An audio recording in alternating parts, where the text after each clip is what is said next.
Je laisse la parole à Patrick Simon, sociodémographe à l'INED. Merci. Merci. Alors, venant d'un institut qui a l'habitude de manipuler de la statistique, vous vous attendez à ce que j'en parle abondamment. Ça ne sera pas tout à fait le cas. Je voudrais en préambule quand même dire à quel point, malgré la difficulté qu'il y a à avoir des informations solides et irréfutables du point de vue de la statistique sur l'expérience et la situation des discriminations fondées sur l'origine ethnique et raciale, nous avons quand même des résultats qui montrent sans ambiguïté, aussi bien dans l'emploi que dans le logement et éventuellement même dans l'école, que l'origine ethnique et raciale a une incidence dans l'accès et dans les carrières et les trajectoires que peuvent connaître des personnes vues comme d'origine maghrébine, africaine, antillaise ou turque notamment.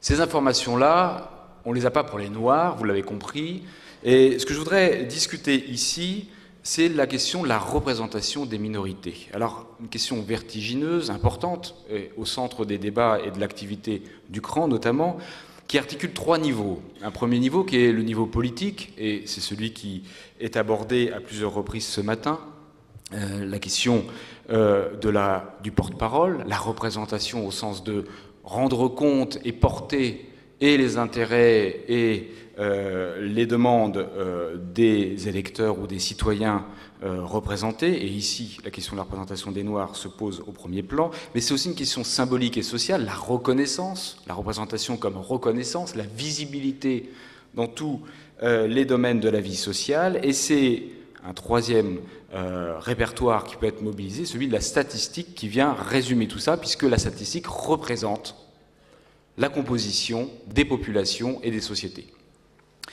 Or, à travers la question de la représentation se met en évidence une contradiction majeure. Je dirais c'est l'ambivalence entre ce qui relève de la reconnaissance, d'une part, donc la demande de reconnaissance, et ce qui relève d'autre part du refus de l'assignation. On voit bien qu'on demande à être reconnu, mais qu'on ne veut pas être non plus résumé uniquement comme reconnu comme noir, mais pas uniquement comme noir.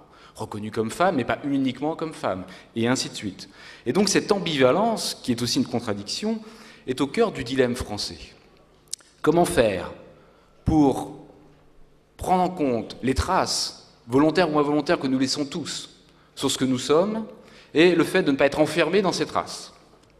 On a beaucoup parlé du CV anonyme. Le CV anonyme, c'est l'illustration de la volonté de masquer ces traces. Le CV anonyme, c'est éviter que les informations qu'on détient sur vous peuvent vous porter préjudice.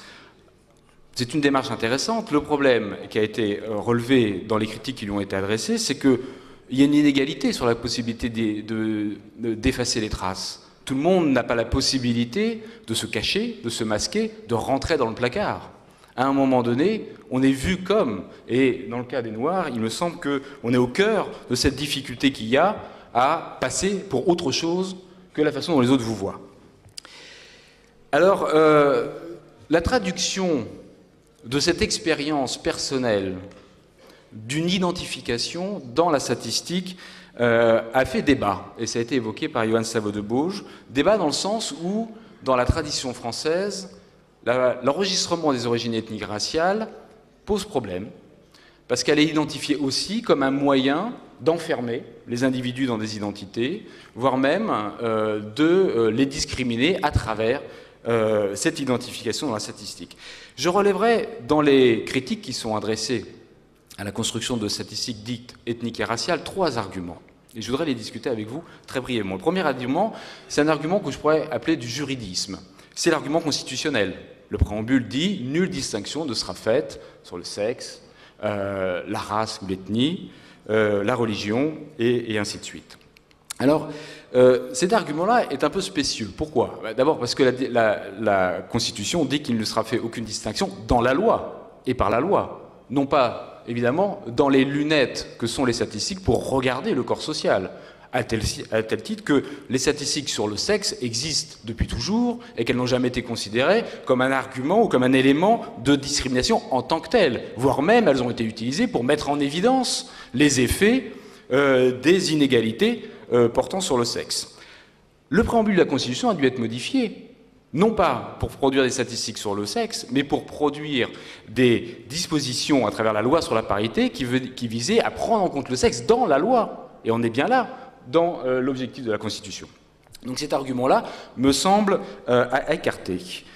Deuxième argument, beaucoup plus important, et sur lequel il me semble qu'on a déjà discuté, la statistique ethnico-raciale est contraire à la tradition sociopolitique française. Alors ça, c'est un vrai argument. La tradition politique est universaliste et elle considère que l'indifférenciation, l'indifférence aux origines est la meilleure garantie pour l'accès à l'égalité. Or, le problème, c'est que pour pouvoir tester concrètement la réalité de ce message universaliste et de sa mise en pratique, eh bien, il faudrait pouvoir vérifier, évaluer et dire, eh bien, effectivement, le fait d'être noir ou de ne pas être noir n'a pas d'incidence sur la vie sociale. Or, nous savons tous ici, et les expériences et les témoignages qui ont été apportés nous enseignent que c'est exactement le contraire qui se produit.